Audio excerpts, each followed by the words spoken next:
મોતી તળાવ રોડ ઉપરથી વિદેશી દારૂ અને બિયરના જથ્થા સાથે લોકલ ક્રાઇમ બ્રાન્ચે એક ઈસમને ઝડપી લીધો।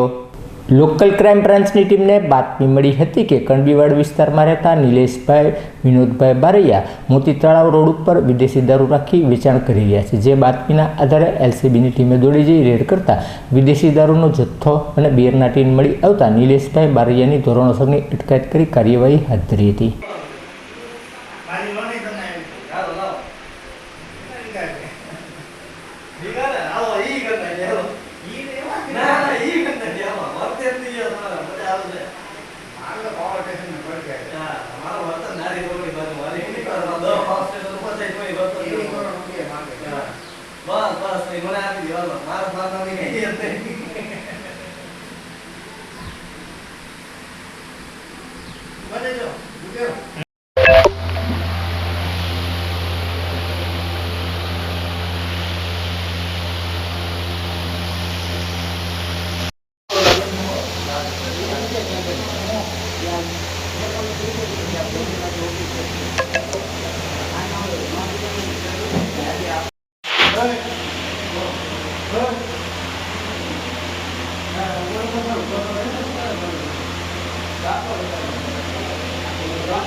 મારી લોન તમને આપી દો.